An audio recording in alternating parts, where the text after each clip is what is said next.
कभी आपके साथ ऐसा हुआ है कि महीने की शुरुआत होती है और सैलरी का मैसेज आता है। थोड़ी देर के लिए मन खुश होता है, लगता है कि चलो इस बार कुछ बचाएंगे, मगर फिर वही पुरानी कहानी, किराया देना है, बिजली का बिल है, मोबाइल रिचार्ज है, घर का राशन है।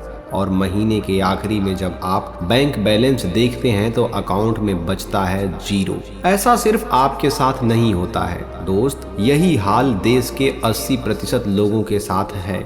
और कभी ये हाल मेरा भी था, लेकिन फर्क तब पड़ा जब मैंने अपनी सैलरी में ही स्मार्ट खेल दिखाना शुरू किया। और आप मानेंगे नहीं, मैंने हर महीने 5,000 तक बचाना शुरू कर दिया बिना कोई एक्स्ट्रा इनकम के। और आज मैं आपको वही तरीका बताऊंगा, तो इस वीडियो को अंत तक जरूर देखना, क्योंकि ये आपकी कहानी है। जब सैलरी आती है तो सबसे बड़ी गलती हम क्या करते हैं, हम पूरा पैसा ऐसे ही खर्च करते जाते हैं बिना कोई प्लान के। मुझे भी शुरुआत में यही लगता था कि सैलरी कम है तो बचत कैसे होगी, लेकिन फिर मैंने एक रूल्स अपनाया, 50, 30 और 20 का। और दुनिया के जितने भी सक्सेसफुल लोग हैं उन्होंने इस रूल्स को अपनाया है। इस रूल्स का मतलब है कि आपके सैलरी का 50% हिस्सा जरूरी खर्च के लिए, जैसे कि किराया, EMI, खाना पीना, बच्चे की स्कूल की फीस वगैरह। 30% खर्च आप अपने एंजॉयमेंट के लिए रखो, मतलब घूमना फिरना, मूवी देखना, छोटी छोटी खुशियों के लिए। और सबसे जरूरी 20% सैलरी सीधा बचत में डालो। सैलरी कितनी भी हो, ये फॉर्मूला सब पे लगता है। मेरी सैलरी सिर्फ 15,000 रुपए थी, फिर भी मैंने इसी रूल्स को अपनाया और 3 से 5,000 रुपए प्रति महीना बचाया। आप भी आज से इस फॉर्मूला को अपनाओ। अब आप सोच रहे होंगे कि मैं तो सिर्फ जरूरत का खर्च करता हूँ, बचत कहाँ से होगी। तो सच्चाई ये है दोस्त कि सबसे ज़्यादा पैसा वहीं उड़ता है जहाँ हमें लगता है कि बहुत छोटा खर्च है। सोचिए, रोज की 20 रुपए की चाय, बाहर का एक स्नैक्स 50 रुपए, कभी कभार जोमेटो से खाना, ऐसे ही रोज 100 से 200 रुपए उड़ जाते हैं। और महीने के आखिरी में 3,000 से 5,000 तक का नुकसान हो जाता है। मुझे खुद भी तब पता चला जब मैंने अपने पूरे खर्चे को लिखना शुरू किया। और आपको यकीन नहीं होगा, मैंने महीने में 4,000 ऐसे ही बचा लिए।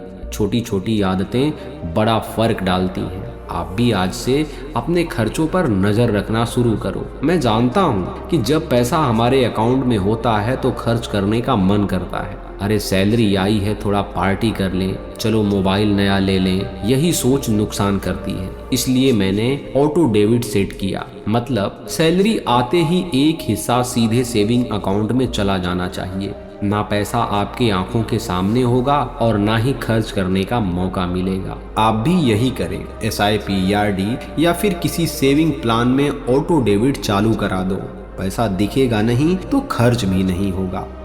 अब कोई ये ना कहे कि खर्च करना गलत है। खर्च करना गलत नहीं है, लेकिन बिना प्लानिंग से खर्च करना नुकसान देता है। मुझे याद है कि पहले मैं जो चाहिए सीधा खरीद लेता था। फिर मैंने ऑफर, कैशबैक का इस्तेमाल शुरू किया। बिग बिलियन डे, ग्रोसरी पर ऑफर, पेट्रोल पर कैशबैक, इन सभी का फायदा उठाया। कपड़े, मोबाइल, घरेलू सामान, सब कुछ सेल में लिया। आपको छोटा लगेगा, मगर यही बचत महीने में 1,000 से 2,000 तक जोड़ती है।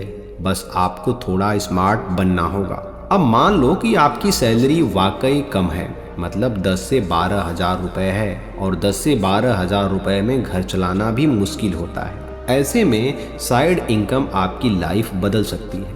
मैंने खुद फ्रीलांसिंग शुरुआत की, थोड़ा वीडियो एडिटिंग सीखा, कुछ डिजिटल स्किल्स सीखी, और शुरुआत में 2 से 3,000 महीना आया, फिर धीरे धीरे बढ़ता गया।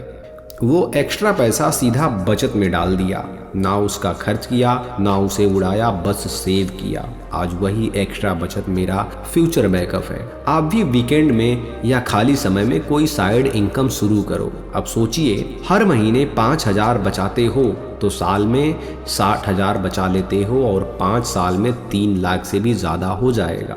इतनी इनकम इमरजेंसी फंड में, इन्वेस्टमेंट में या फ्यूचर प्लानिंग में बहुत काम आती है। पैसा कमाना मेहनत है, पैसा बचाना समझदारी है। अगर मैं अपनी आदतें बदलकर हर महीने 5,000 बचाया तो आप भी कर सकते हो। बस आपको 3 बातें याद रखनी होंगी। सबसे पहली बात कि अपनी सैलरी को हिस्सों में बांट दीजिए आप 50-30-20 में।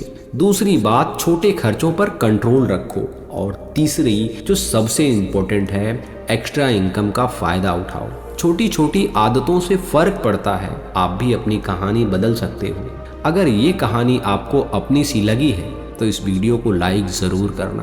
कमेंट्स में बताना कि आप सबसे ज़्यादा पैसा कहाँ खर्च कर रहे हो। और ऐसी ही आसान सच्ची फाइनेंस टिप्स के लिए इस चैनल को सब्सक्राइब ज़रूर करना। मिलते हैं अगली वीडियो में, तब तक के लिए आप सभी का बहुत बहुत धन्यवाद।